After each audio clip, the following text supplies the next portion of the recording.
beneen thème beneen élément ci Allo Mode Inch'Allah. Alors Adi yow yaa ngi préparé Expo Tefes, je crois que tey lay démarrer à partir donc du 30 jusqu'au 6 novembre prochain Inch'Allah, donc semaine prochaine. Alors lan nga ñu mën a wax justement ci expo bi, c'est-à-dire justement lu waral exposition bi. Bon, pour commencer maa ngi commencé depuis mon début en 2012 bi may commencé def seconde si laa commencé ràññee ne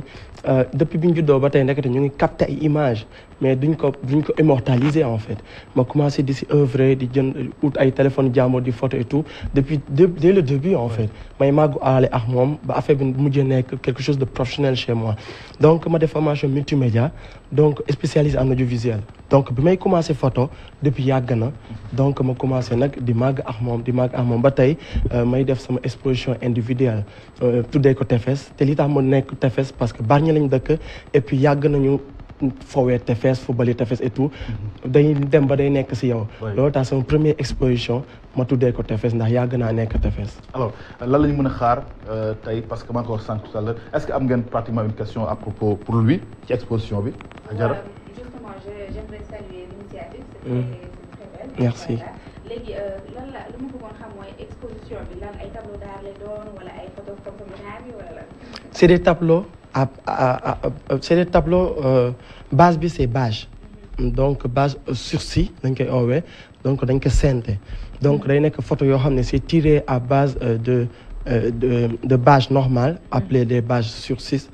donc bâche yooyu la ñuy def en format tableau donc c'est des tableaux photographiques. C'est pas des tableaux œuvres d'art ñu dessin mais en réalité lay doon quoi dañuy wàcc sur le terrain pendant des années depuis 2016 ñu ngi siy œuvrer mu nekk projet bu xaw a yàgg aussi donc tey ji lay doog a sorti ñu yàgg dem si toutes les yàgg def le tournée Sénégal def nañ ko donc yàgg nañ œuvrer si les littorales sénégalaises donc ñu dem nag ba am nag une banque d'images boo xam ne permettre nañu après ñu mën a taxawal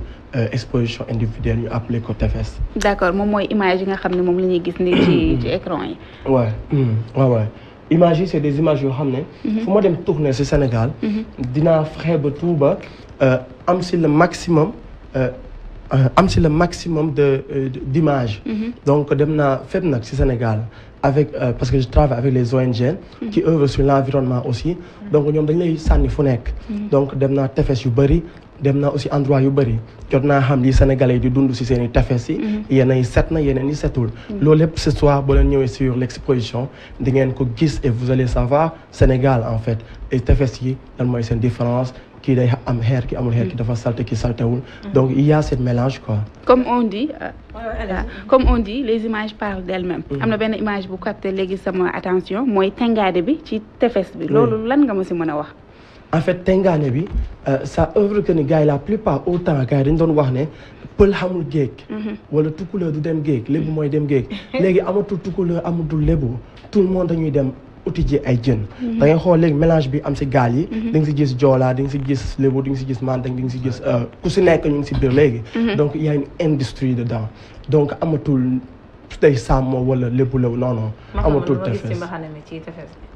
man wax la man nan laa gis ci tengaane bi waaw ci tefes coono mbaxane du fekkee coono borom waaw da doon daw de ba fàtte ba da doon daw vague yi man boobu laa gis donc tey jii ci expo bi nga war a def yan thème lañ ci war a xaar parce que tout à l'heure yaa ngi wax tefes gi dem nga ci yu setul donc mën nañoo jàpp ni da nga ci accès également ci li nga xam ni mooy environnement nan la ñuy prendre en charge li nga xam ni mooy suñu environnement thème mu exposition bi carrément c'est quoi? Thème bi Tefes. Tefes c'est le titre. Tefes c'est le titre. Ouais, mais thème bi la yan thème lañ fa war a développer je veux dire. On parle de l'environnement. D'accord. On parle de l'érosion côtière. On parle de l'avancement de la mer surtout. ñi géej gi jël seen kër te loolu dañ ko dund ñun Bargny. dañu dund ñi xam te ni géej bi da doon jël seen i kër. face to face ñu di leen gis nii. dem naa le lendemain bi géej gi jëlee ñenn seen kër yi maa ngi nuyu sa mbokki Bargny géej gi le lendemain dem naa fa def benn public reportage ma gis benn néeg bu daanu en pleine nuit à 3 heures du matin ma dund loolu donc pourquoi pas ma exprimer samay ay sentiments foofu noonu si sama biir exposition ça va parler aussi et non seulement duñu rek ŋàññ li tefes bi doon defar wala nangam mais aussi on va montrer surtout la beauté de la mer buñ ko toppatoowee si buñ ko toppatoowee surtout donc sensibilisation dafay am éducation également dafay am donc muy nekk du lourd comme on dit mais tey jii ñan ñoo la dooleel parce que tey jii Bargny dernièrement dañu gis ni y a beaucoup de jeunes talents tey photographie milieu bi ngeen nekk milieu boo xam ni dafa chargé également ñëpp dañ ci dugg y a les photographes professionnels ñëwoon nañ fi je pense toog baba di wax ne seen milieu bi dañ ko war a assainir téléphone portable yaa ngi fi genre yi ajara yi dañuy jël seen téléphone lu ngeen di def ñu dàq leen ko alors lan mooy doon la différence lan ngeen di fexee def pour mën a indi seen touche personnelle pour mën a génn un peu du lot bi nga xam ne am na déjà bon photographie c'est trop personnel des fois c'est un monde boo xam ne ku si nekk ak ni ñu koy jëlee mais man personnellement ni ma ko jëlee mooy man defuma ko pour xaalis mais dama ko def pour exprimer sama ay sentiments yi may am sama ay émotions comme tout artiste déjà donc je suis pas spécialisé en photographie mais c'est une passion à part parce que je suis spécialisé en audiovisuel donc en tant que photographe sur le milieu maa ngi gis ne booy yi di dugg léegi ci photographie bëri na mais pourquoi pas ñu gën ko structurer loolu day laaj beneen domaine mais à mon avis personnel pour man photographie ku si nekk mën nga si gis sa bopp te kenn du déranger kenn parce que lépp talent la lépp aussi c'est une vision de la vie. alors ñaata œuvre la ñuy xaar tey ci exposition bi bu ko defee mbir yi mën a gën a yaatu mbir ku nekk mën ci gis boppam. oui en fait pour cette fois-ci parce que dañu ko reporté woon. premier bi c'était 19 tableaux et tout. cette fois-ci c'est 23 tableaux yu ñuy exposé foofu noonu si médiathèque bi. tableau yi ça parle de tout comme ni ko Neymar. ça parle de l'environnement ça parle de région côtière ça parle de l'avancement de la mer mais aussi ça parle aussi de la beauté de la mer Tefes. D'accord donc comme géej boo ko mooy thème bi bon su li ma comprendre est-ce que opté nga pour changer mu bañ nekk Bargny rek mais nga yóbbu ko feneen ak feneen comme lu si mel ne Ndar comme exemple mu nekk Ndar wala Thiès wala feneen. waaw loolu kañ si staff bi la dépendre. man am ready pare naa bu yàgg. li ëpp solo si man mooy nañ ma wax suba fan la ñu bëgg rek ñu dem. mais man maa bëgg a Bargny di fa commencer à chaque fois lu may tàmbali. bi may commencer sama ay audiovisuel di def ay atelier de formation Bargny laa ko commencer avant may dugg Dakar. Thiès et tout donc cette fois-ci avec l'exposition j'ai débuté à Bargny parce que c'est un choix personnel parce que man foofu laa dëkk foofu laa yoru et puis foofu laa xam. foofu feneen fu ma dem itam Bargny laay nekk foofu laay représenter. alors démb moo nekkoon vérifiage bi est-ce que mën nga si revenir un peu est-ce que bi ñu doon xaar justement am nga ko par rapport ak public bi par rapport ak éléments yi nga xam ne partagé nga ko ak public bi. démb mooy woon accrochage bi. tey mooy vernissage bi. mais li ma jot am si ay coups d'appel li ma jot am si ay autorités yu ma woo ne dinañ teew si bés bi je sais que ça va être lourd. et puis maa ngi invité à tout le monde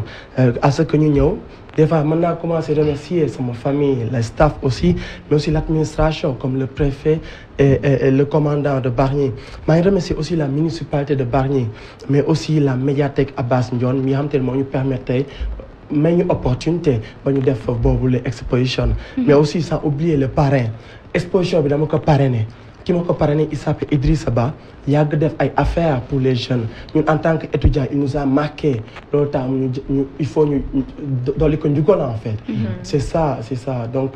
ma ne naa ko delloo njukkal sur toutes ces œuvres et li mu effort yi mu def yëpp moom ma njëkk a signaloo contrat professionnel donc loolu lépp ma ne naa ko delloo njukkal il s'appelle Idrissa Ba donc moom laa parrainé bés bi. donc après exposition bi nga xam mooy am fan la ñu mën a xaar œuvre yi. bon œuvre yi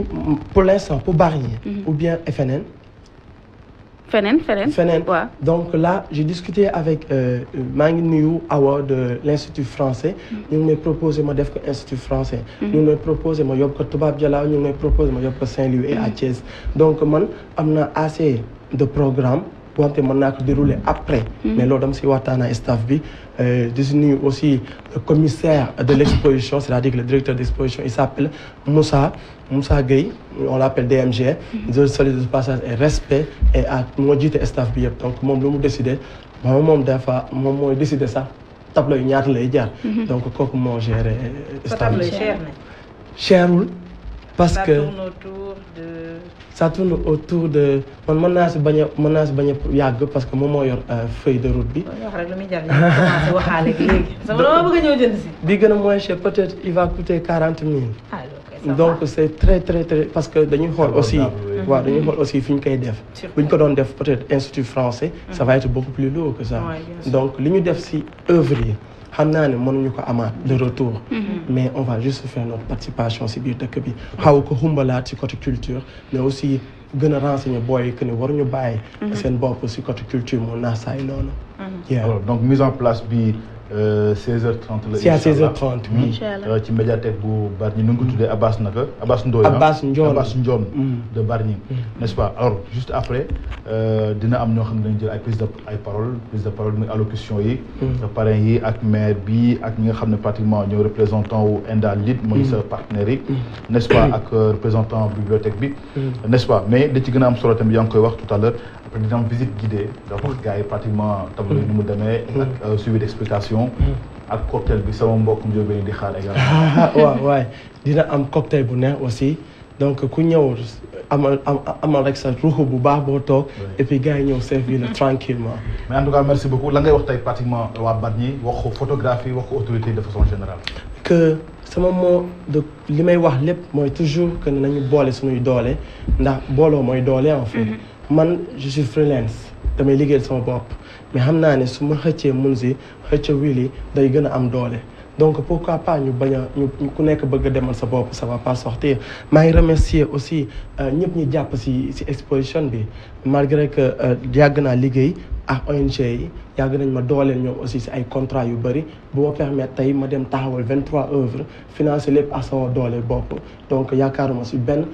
autorité pour mu financer ma donc bi may taxawal exposé bi yaakaaruma woon si kenn ba fi may waxee yow nii alhamdulilah sant yàlla en tout cas merci beaucoup on te souhaite plein de succès et di la féliciter comme ni ñu ko defee ñaanal également li ci jublu yëpp mu am réussite parfaite inchallah rabbi en tout cas merci Adi merci et on te donne rendez-vous ce soir inchallah thank you alors merci beaucoup